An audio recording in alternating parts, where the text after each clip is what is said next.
Katia, ma collègue de travail, m'a offert quelques fleurs, alors il faut vraiment que je m'en occupe bien. Et c'est ce qu'on va faire maintenant.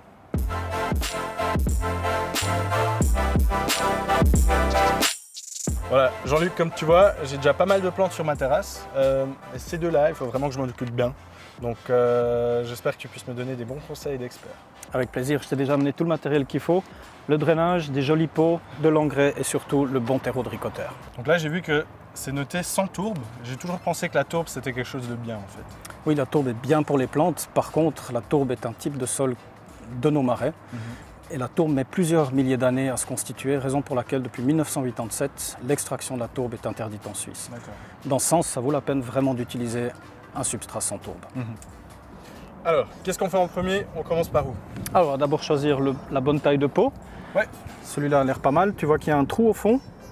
Et ce trou, on va le recouvrir maintenant avec un tesson pour éviter que les billes d'argile qu'on va utiliser pour faire le drainage ne coulent à travers. Ouais. Au-dessus du drainage, on va mettre un voile de drainage. Par-dessus, on va mettre la moitié de terreau, placer la plante et ensuite on va combler avec le substrat. Bah, allons-y. C'est parti!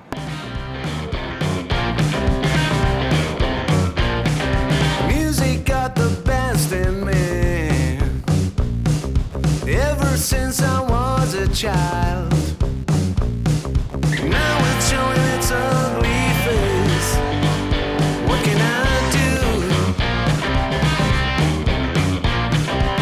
Voilà, on a bien avancé. Est-ce qu'on a encore quelque chose à faire? Oui, manger et boire. D'accord.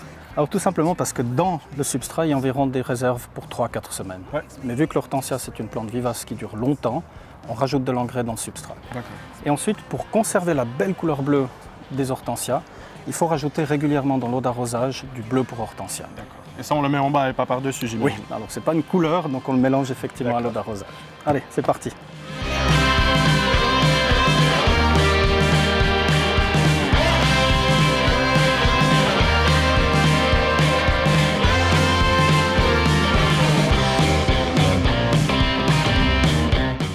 Super, Elie, tu as très bien arrosé, donc c'est important au moment de la plantation de bien arroser pour que ça dégouline. Ensuite, il te faut contrôler chaque semaine que le substrat soit frais et humide. Là, il n'y a pas besoin d'arroser. Par contre, s'il est chaud et sec, on met un arrosoir par semaine. D'accord. Ok. Si possible, avec de l'eau de pluie, c'est la meilleure des choses. Ok. Pour la fumure, tu vois des plantes qui font beaucoup de fleurs comme celle-ci, on leur donne une pleine dose d'engrais au printemps et après la floraison, en été, on met la demi-dose d'engrais. D'accord. Je ne vais pas oublier. J'ai encore une question quand même. J'ai entendu qu'il y a certaines fleurs qu'on peut manger, c'est vrai ça?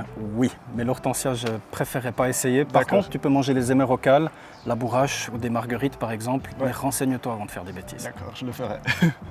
Ça fait vraiment plaisir et en plus, ça embellit la terrasse. Comme vous avez vu, c'est super simple à faire, donc essayez-le vous-même.